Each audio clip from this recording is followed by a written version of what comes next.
Bismillahirrahmanirrahim. Assalamualaikum warahmatullahi ta'ala wabarakatuh.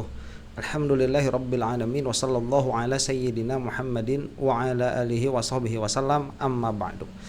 Beberapa hari yang lalu, dunia perijazahan itu digemparkan oleh perubahan sikap yang diambil oleh seseorang yang bernama Faisal Assegaf. Tadinya itu kan pendukung ya, malah kalau tidak salah satu ahli hukum ya, penasihat hukum, atau cuman pendukung saja saya tidak tahu ya. Faisal Assegaf ini cuma ramai sekali kemarin karena di hadapan umum langsung terang-terangan berkonfrontasi dengan Pak Refli Harun. Nah ini saya sudah agak memahami permasalahannya begitu ya. Tolong luruskan di kolom komentar kalau saya salah. Jadi semenjak ada reformasi kepolisian itu yang diambil oleh Pak Jimli Asidiki, yang mana Pak Jimli juga pada akhirnya pemikirannya berbelot begitu. Ini ada agenda untuk meredam isu ijazah ini dengan mediasi. Nah itu yang diinginkan ya. Entah dari mana timbulnya. Jadi kalau yang saya lihat sih narasi yang ditimbulkan ke publik ini adalah keinginan netral.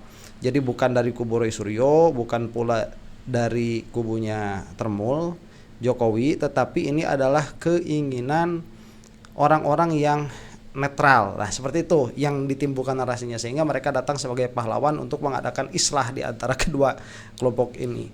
Cuman ya islah itu atau mediasi itu ditolak keras oleh pihaknya Roy Suryo. Kalau oleh pihaknya Termuls, saya tidak tahu apakah ada atau tidak yang membahas permasalahan mediasi ini.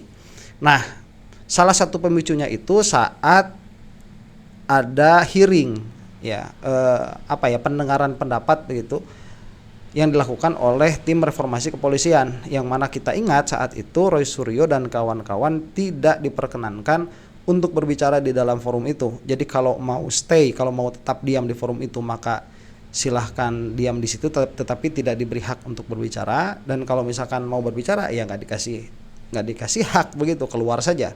Dan pada akhirnya memilih keluar. Nah akhirnya memilih keluar inilah yang menjadi salah satu poin ya berbelotnya siapa Faisal Assegaf. Yang mana setelah saya lihat ini tidak ada dasar ilmiahnya. Jadi orang yang sedari awal itu mendukung Roy Suryo dan kawan-kawan tidak dengan berpikir, tetapi karena kebencian misalkan kepada Jokowi, atau memang ikut-ikutan saja, FOMO saja. Ini saya kira di tengah jalan akan berubah juga pikirannya begitu. Karena kenapa ya? Entah gangguan dari apa atau iming-iming dari mana. Karena kalau misalkan kita ini memihak begitu ya, katakanlah demikian, atau mendukung apa yang dilakukan oleh Roy Suryo dan kawan-kawan atas penggugatan terhadap ijazahnya Jokowi, ini akan sulit untuk berbelot dari pola pikir itu. Karena untuk berbelot dari pola pikir itu kamu harus membuktikan bahwa bukti-bukti atau metodologi atau penelitian yang dilakukan oleh Roy Suryo dan kawan-kawan itu tidak valid. Nah itu yang harus dibuktikan begitu, yang harus dilakukan. Jadi nggak bisa kamu mendukung sedari awal terus di tengah-tengah ganti mau dukung Jokowi. Nggak bisa. Kalau kamu sedari awal memang memakai pikiran kamu untuk katakanlah memihak begitu ya supaya gampang. Katakanlah memihak kepada salah satu di antara kedua ini. Kalau memakai pikiran itu, yang mana kalau kita memakai pola pikir kita yang sehat, saya rasa nggak bakalan sampai dukung Termuls itu, karena mereka tidak bisa membantah argumen yang dikeluarkan oleh Roy Suryo dan kawan-kawan. Nah ini kita akan melihat ya bagaimana situasi memanasnya, dan dari dialog ini mungkin kita bisa belajar orang macam apa Faisal Assegaf ini, atau bahkan mungkin orang macam apa Pak Refli Harun ini begitu. Kita akan saksikan. Mencoba-coba arogan, saya akan reaksi. Jadi ini masalahnya sederhana. Harus berbesar hati untuk mengatakan bahwa memang ada kehilafan. Manuver Anda keluar dari forum itulah asbab yang memicu prasangka di antara berbagai pihak. Oke, betul. Saya mau coba luruskan ini. Sebentar. Prasangka siapa? Prasangka Faisal Assegaf yang bukan bahwa apa?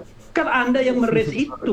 Marah-marah, brother. Oke, silakan saya dengarkan. Oke, sebentar ini saya kira kalau Pak Refli Harun ini sampai agak marah-marah, agak kesal, saya kira wajar begitu ya.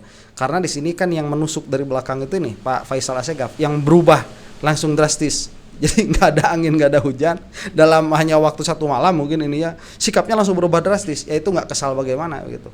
Saya rasa saya juga kalau diperlakukan demikian akan kesal. Kehilafan, saya menggunakan terminologi kehilafan, bahwa manusia itu nggak suci dan sempurna. Oke. Itu terjadi, kemudian itu menimbulkan reaksi. Ya. Kalau merujuk pada diskusi hari ini tentang kongsi, saya mau mengatakan, kalau mereka mengatakan pecah kongsi, ya itu ketidakdewasaan itu yang bisa menyebabkan. Oke, jadi punya dalih siapa Faisal Assegaf ini bahwa terpecah ini karena yang ada di kubu Roy Suryo dan kawan-kawan itu sikapnya bersikap kekanak-kanakan. Nah, apa ini maksud nih? Kita lanjutkan. Yang belum terjadi, toh. Ya. Menurut Tapi saya, kalau pecah kongsi itu kan urusan internal mereka, Bang Faisal. iya itu mereka, saya juga gak ikut-ikutan di situ, dan fungsinya apa juga kan. Semua ini kan ada arus besar dalam kesadaran bersama untuk menyelesaikan ijazah palsu. Oke, sebentar. Saya sudah lihat di sini ada keberpihakan dari Faisal Assegaf ini karena sudah mengatakan mereka, sudah tidak mengatakan kami lagi. Mungkin itu refer mereka itu kepada Pak Refli Harun dan kawan-kawan begitu ya.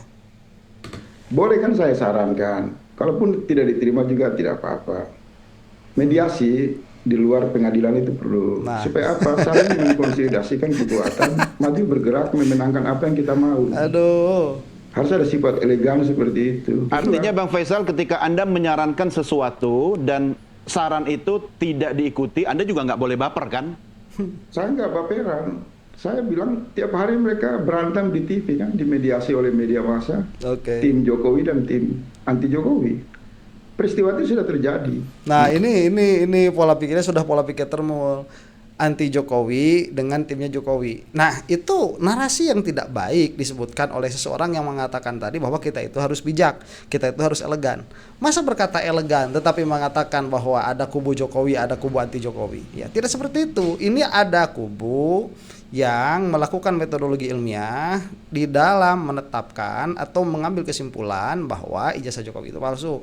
Kemudian ada kubu yang tidak menerima hal itu. Nah, ini kan yang seharusnya kalau kita mau elegan begitu ya, substansi permasalahannya saja, nggak usah bawa-bawa kubu-kubu Jokowi dan lain sebagainya begitu. Ini kontradiksi apa yang dikatakan dengan apa yang diucapkan selanjutnya begitu.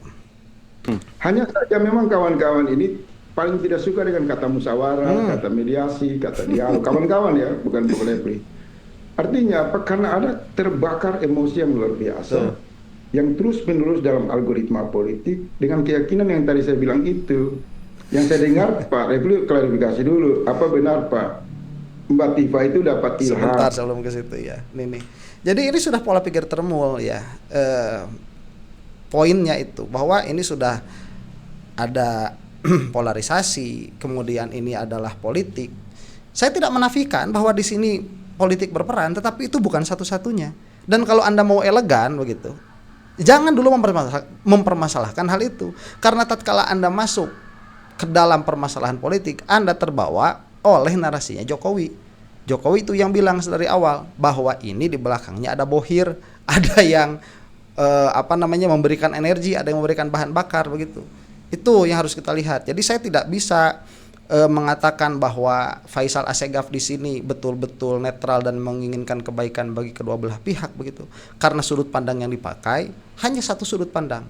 Itu pun sudut pandang yang paling picik, yang tidak substansial. Yang terus-menerus dalam algoritma politik dengan keyakinan yang tadi saya bilang itu. Yang saya dengar, Pak Refli klarifikasi dulu. Apa benar Pak? Mbak Tifa itu dapat ilham, bisikan dari alam gaib, bahwa ijazah Pak Jokowi itu palsu.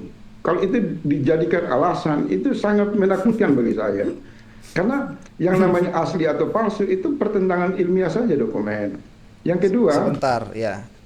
Begini ya, ini tidak perlu dipermasalahkan. Kalaupun memang benar Dr. Tifa mengatakan demikian. Karena pengalaman spiritual itu pengalaman spiritual. Dan mungkin Dr. Tifa itu di dalam satu tempat mengatakan pengalaman spiritualnya. Apakah itu bermasalah? Tidak. Kenapa? Karena permasalahan ilmiahnya sudah selesai di dalam buku setebal 700 halaman. Anda ya, kalau mau mengatakan ini dalam wilayah ilmiah, itu jangan dibawa dong. Kalau misalkan Dr. Tifa bermimpi begitu ya, saya mimpi sama kakek saya misalkan, saya nggak tahu mimpinya bagaimana. Saya mimpi sama kakek saya bahwa saya itu disuruh menyelesaikan disuruh menyelesaikan perjuangan ini. Ya so what begitu, nggak jadi permasalahan dan itu diobrolkan dan pengalaman spiritual itu nyata, kecuali kalau Anda bukan seorang yang memiliki spiritualitas begitu ya. Itu nyata, pengalaman spiritual itu ada dan itu diucapkan tidak menjadi masalah. Tetapi apakah itu dimasukkan ke dalam buku Jokowi's White Paper? Tidak. Itu tidak dimasukkan ke situ. Jadi sudah, itu bukan, tidak substansial. Anda ini Pak Faisal Assegaf, Anda ini mau meruntuhkan atau mau mencemarkan kredibilitas seorang Dr. Tifa hanya dengan mengutip perkataan yang mengungkapkan pengalaman spiritualnya, yang mana itu tidak menjadi pertimbangan di dalam menyatakan palsunya ijazah Jokowi. Tidak menjadi pertimbangan karena pertimbangannya itu ada di dalam buku itu. Jawab saja itu kalau Anda mau berubah sikap gitu ya. Ada saja itu. Kata aja yang pertama, yang kedua apa nih? Ini masalah sederhana kalau kawan-kawan itu mau bergerak secara konsisten pada bidang hukum, dan saya apresiasi karena sudah tim pengacara yang lama sudah dibongkar kan, kita senang. Kita berharap masuknya pengacara yang baru ini bisa menjernihkan masalah, tidak lari nyerempet ke masalah politik. Itu saja. Oke, itu saya tidak tahu siapa yang dimaksud, tolong komentar di bawah kalau Anda tahu ya. Soal siapa jujur, siapa bersih, saya orang yang selalu menantang. Jadi kalau ada tuduhan-tuduhan siapapun ke saya akan layani.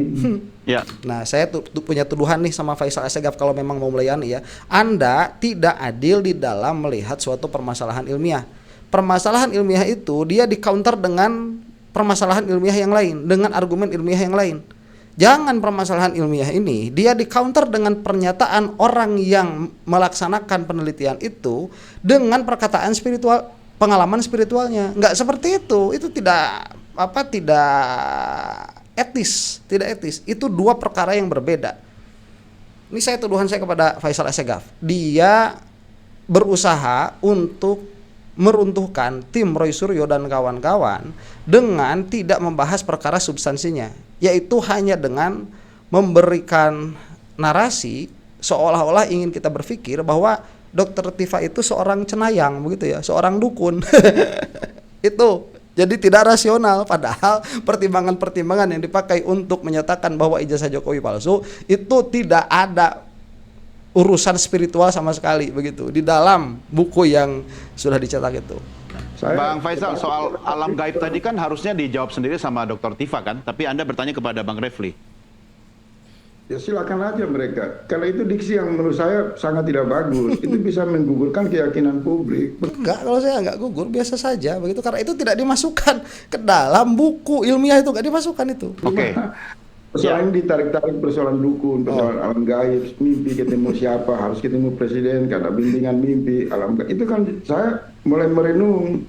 Ini tidak ilmiah, ini irasional. Oke, tapi itu tidak irasional, itu rasional kalau Anda mengetahui dasarnya ya, bahwa pengalaman-pengalaman spiritual itu adalah sesuatu yang rasional apabila Anda itu mengetahui dasar-dasarnya. Kalau langsung loncat ke situ ya Anda akan mengatakan irasional, tapi sebetulnya bukan irasional, tetapi Anda belum sampai merasionalisasikan itu. Ingat loh ya, yang namanya mukjizat itu rasional loh. Kalau Anda belajar ilmu kalam itu, mukjizat itu dia rasional, yang namanya karomah itu rasional. Itu rasional. Cuman orang untuk sampai merasiokan itu perlu ngaji yang lama, yang tinggi. Saya tidak mengatakan bahwa pada akhirnya begitu ya, apa yang dikatakan Dr. Tifa itu kalau memang betul, itu akan membantu banyak terhadap kepercayaan publik yang berpikir. Tidak, karena orang yang berpikir itu dia tahu bisa membedakan kolam mana begitu. Ini sedang curhat Dr. Tifa itu ya, pengalaman spiritualnya nggak jadi masalah. So what begitu. saya minta responnya Bang Refli dari kacamata hukum. Silakan Bang. Ya, oke ya. Begini. Don ini juga ya.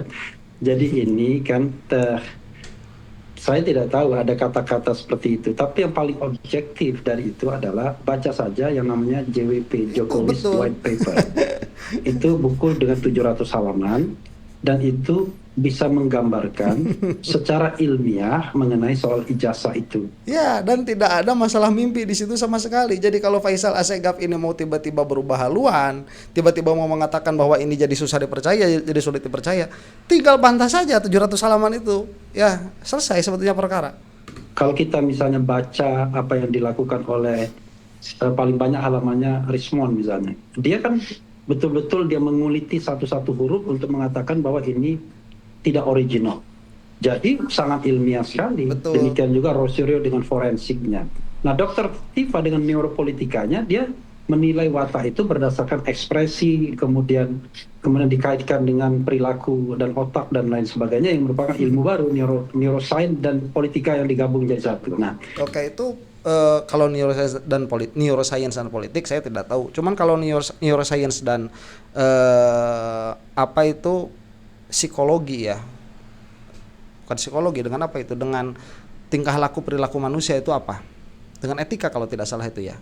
Itu sudah dibukukan juga oleh yang dari UI Watch itu. Masya Allah saya lupa namanya ya. Tolong tuliskan lagi di bawah. Saya gampang sekali lupa nama itu. Maafkan ya. Nah itu sudah ada. Jadi memang itu adalah penelitian yang mana basis ilmiahnya ada. Saya jadi ragu, saya jadi tidak tahu. Jadi Pak Faisal Assegaf ini dari awal tatkala beliau ini ada di pihaknya Refli Harun, ada di pihaknya Roy Suryo dan kawan-kawan, itu pertimbangannya apa? Ya, jadi bingung juga kita kan kalau misalkan tiba-tiba di tengah jalan itu berpindah haluan, tetapi tidak memiliki argumen atau landasan yang cukup untuk berpindah haluan. Saya jadi bingung. karena itu menurut saya ya, justru yang kita harus adili ini adalah buku itu. Apakah buku itu memang betul-betul buku yang betul-betul bisa dipertanggungjawabkan? Kan Betul. tidak ada orang yang mengupas buku itu sama hebatnya dengan isi buku itu. Yang ada Betul. adalah hampir semua kita, ini jujur ya, tidak membacanya secara persis. Betul. Yang kita baca itu piece of statement dari yang nggak jelas itu. Barangkali statement mungkin di Twitter, di apa. Betul. Saya sendiri nggak pernah mendengar Dokter Tipa bilang bisikan alam gaib dan lain sebagainya. Justru pujian dari Ridho Rahmadi yang merupakan ahli EA yang berapa kali menjadi reviewer jurnal internasional, dia mengatakan ini karya ini berhak untuk satu gelar doktor lagi, bayangkan. Oke.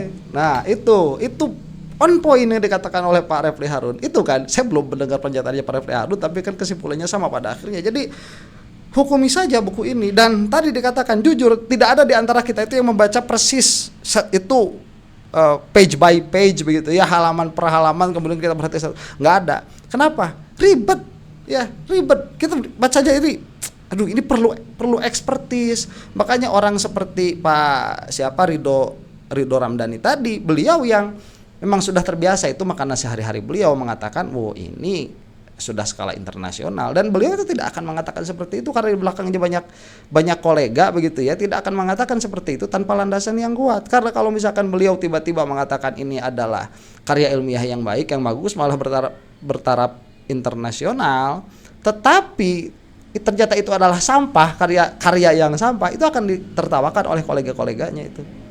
Nah itu perbedaannya, kenapa para pakar itu perkataannya didengar, karena mereka punya kolega yang mana apabila perkataan mereka ngawur, mereka dibully habis-habisan itu di kantor mereka, ya di lingkungan di lingkungan gaul mereka itu. Nah jadi harus kita terima kasih kepada subscriber yang memberikan buku Jokowi White Paper itu. Kalau mendengarkan bacaan saya kalau mendengarkan pembicaraan saya ini, tolong komentar di bawah begitu ya. Saya belum memberikan ucapan terima kasih dengan layak. Itu saya tidak membaca semuanya ya, 700 halaman. Kesimpulannya kan cuma satu tuh, ijazah Jokowi palsu. Ya sudah, saya tidak bisa membantah itu. Ya sudahlah, saya anggap ini benar begitu. Dan untuk mendukung pernyataan atau anggapan saya bahwa ini benar, ini adalah ilmiah, ada orang-orang di belakang itu.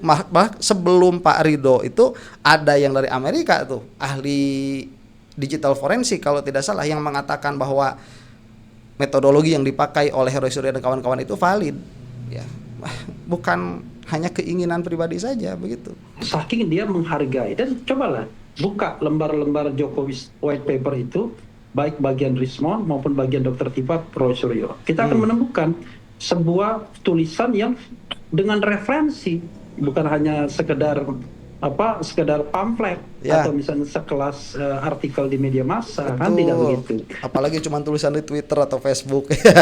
Sayangnya memang tradisi literasi kita ini kan lemah. Betul. Kita menangkap hal-hal yang tidak esensial, menganggap bahwa itu sebagai yang esensial. Sementara Jokowi White Paper sebagai dokumen pertanggungjawaban dari ketiga orang ini tidak pernah dimengerti, tidak pernah dibaca, bahkan oleh penyidik sekalipun. Betul, itu apa pukulan telak ya, Faisal Assegaf manggut-manggut doang begitu. Ini siapa? Nggak esensial, tidak substansial yang dikatakan oleh Faisal Assegaf ini. Bayangkan misalnya penyidik yang nggak terlalu paham bagaimana bekerjanya digital forensik Rismond, bekerjanya ilmu neuroscience dan neuropolitikanya Dr. Tifa harus menilai, kemudian mengkonstruksikan bahwa apa yang dilakukan itu adalah ujaran kebencian. Nah, Apa yang dilakukan itu adalah mengedit dokumen agar tampak palsu dan lain sebagainya. Padahal mereka pre-processing dalam penilaian yang dilakukan Rismond, Roy Suryo saja mereka nggak paham. Nah, karena itu ketika kita mengadili ilmu pengetahuan, ini kayak masa lalu aja Galileo Galilei. Iya. ya sebentar. Jadi kita ini melihat bahwa termasuk di dalamnya itu Polda Metro ya, itu hanya menjalankan agenda yang dipantik oleh Jokowi. Karena siapa yang mengatakan bahwa di sini ada bohirnya? Jokowi yang mengatakan. Kemudian siapa yang mengatakan bahwa di sini ada pencemaran nama baik? Jokowi yang mengatakan demikian. Polda Metro ini main saja di situ begitu ya. Bahwa kalau kata Jokowi ini pencemaran nama baik, oke, kita ambil peneliti-peneliti atau ilmuwan-ilmuwan yang sekiranya kesimpulannya akan sama. Mereka ngerti nggak? Kagak. Kemarin Joshua itu ya yang ngomong di acara apa itu rakyat bersuara ya, rakyat bersuara. Itu kan ngawur. Acak-acakan, masa yang kayak gitu dianggap ahli, orang ngomong terbata-bata begitu ya. Konsistensi di dalam berpikirnya tidak ada, koherensi di dalam berpikirnya itu tidak ada.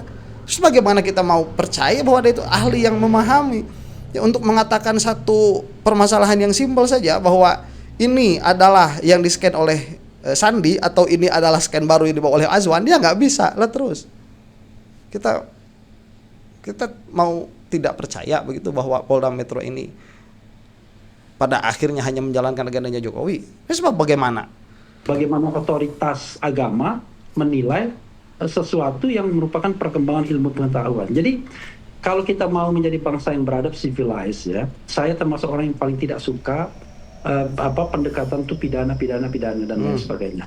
Kalau Pak Jokowi tersinggung, harusnya kan digunakan pasal delik aduan saja, dan delik aduan itu hanya 4 tahun maksimal ancamannya dan tidak punya hak untuk menghukum atau mengancam orang seperti Haris Azhar kan? Sebentar, kalau saya justru melihat kalau Pak Jokowi ini sebagai seorang negarawan ya dan peduli terhadap perkembangan pengetahuan di Indonesia, seharusnya nggak pakai tuntutan meskipun itu delik aduannya begitu. Ya meskipun betul kata Pak Refli Harun memang memiliki hak untuk itu, tetapi kalau memang peduli terhadap perkembangan pengetahuan harusnya kan bahagia Pak Jokowi ini. Dia kan tahu betul bahwa ini adalah asli begitu. Kalau menurut dia kan, kalau itu asli tuh, dia kan yang tahu betul ini asli atau palsu. Kemudian ada orang mengadakan penelitian. Kalau dia yakin ini asli, buktikan dengan penelitian yang sama. Aduh, saya skakmat kamu Roy Suryo begitu. Ambil ahli ya, kemudian gaji itu ahli. Tolong kamu patahkan semua argumen Roy Suryo karena ijazah saya ini memang betul-betul asli begitu. Ya, atau lebih mudah lagi tunjukin. Gak usah repot-repot, selesai masalah.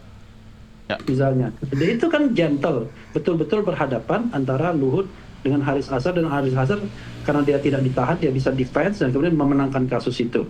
Ya, kalau ini tidak, delik aduannya ditambah dengan delik-delik umum yang nggak masuk akal, yang tadinya ancaman hukumannya 4 tahun menjadi 12 tahun. Betul. Kan itu persoalannya. Karena itu, jadi sudah bawa kalau kata orang Sunda itu mawa karep sorangan Polda Metro itu ya. dua ranah ini mesti kita selesaikan. Ranah hukum harus dibersihkan, ranah politik juga harus berjalan. Nah, berjalannya ranah politik tentu kan urusan banyak stakeholders ya. Siapapun bisa kemudian mengupayakan ranah politik ini bekerja. Betul. Sebenarnya misalnya tim Dr. Tifa yang saya tahu itu sudah mengupayakan juga ranah politik dengan menyurati semua institusi yang relevan, Komnas HAM, Komisi 3 DPR, pimpinan DPR. Tetapi so far tidak ada tanggapan yang memadai. Satu-satunya fraksi yang mau terima cuma fraksi PKS. Bayangkan, Komisi 3 yang mestinya ranah dia nggak mau terima sampai sekarang. Kan lucu, jadi kita ini bernegara kok, institusi-institusi negara yang mestinya bertanggung jawab untuk menyelesaikan persoalan bangsa ini pada menghindar. Ya. Itu sama seperti kita bicara mengenai KM50. Betul. Yang sampai sekarang nggak jelas. Betul. Ada orang 6 mati, ya kan? Kemudian tiba-tiba tidak ada satupun orang yang dihukum, even Betul. 1 hari sekalipun. Kan begitu menyayatnya bagi keluarga yang sampai sekarang ini mencari keadilan. Saya sering bertemu Pak Suhada, orang tua dari Abdul Syukur kalau nggak salah ya. Nah, Ya. Nah, itu on point ya, itu on point. Faisal Assegaf saya rasa apa di dalam hatinya, kalau apa kita gini lah. Kalau tidak bisa jadi orang cerdas, jadilah orang tulus ya. Meskipun orang tulus itu nanti pada akhirnya akan banyak dibodohi dan dibohongi. Kalau Anda mau memilih di antara dua ya, antara cerdas dan tulus, jadilah orang cerdas dulu. Nah, setelah cerdas biasanya itu banyak timbul godaan-godaan untuk untuk memanipulasi orang. Nah, datangkanlah ketulusan setelah kecerdasan. Kalau misalkan Anda tulus tanpa cerdas, itu nanti dipakai orang begitu. Nah, saya begini ya, Pak Faisal Assegaf ini kalau tidak memiliki kecerdasan, kita lihat ketulusan lah ya, simpati, empati, masa tidak ada begitu. Bagaimana di dalam masa pemerintahannya Jokowi ini banyak sekali ketidakadilan yang dirasakan oleh masyarakat, dan Jokowi tidak bergeming begitu, atau dalam bahasa bakunya ya bergeming, tidak bergerak sama sekali, tidak berucap sama sekali begitu. Dan ini yang kita tekankan dan ini yang kita inginkan. Jadi jangan sampai seorang pemimpin yang daya hancur dan daya rusaknya luar biasa seperti Jokowi ini melenggang begitu saja, malah bisa menancapkan kekuatan politik melalui anaknya. Karena ini akan menjadi presiden yang buruk, bukan hanya bagi negara, tetapi juga bagi penduduknya, rakyat Indonesia, masyarakat Indonesia. Siapa itu masyarakat Indonesia? Ya kita. Kedepannya siapa? Anak kita, cucu kita. Begitu. Masa kita tidak mau berjuang sedikit saja? Nah, jadi ya sudah disinggung tadi oleh Pak Refli Harun, dan perkataannya itu on point, yang mana saya rasa Pak Faisal Assegaf ini ada sesuatu di belakangnya yang kenapa menjadikan dia itu sampai sampai berpaling ya, bukan hanya murni dari pemikiran, ini adalah hasil berpikir ijtihad begitu ya. Kemudian saya pada akhirnya harus berpisah jalan dengan Roy Suryo dan kawan-kawan. Pada akhirnya saya memilih untuk berpisah. Saya rasa tidak di situ. Ini ada sesuatu yang lain.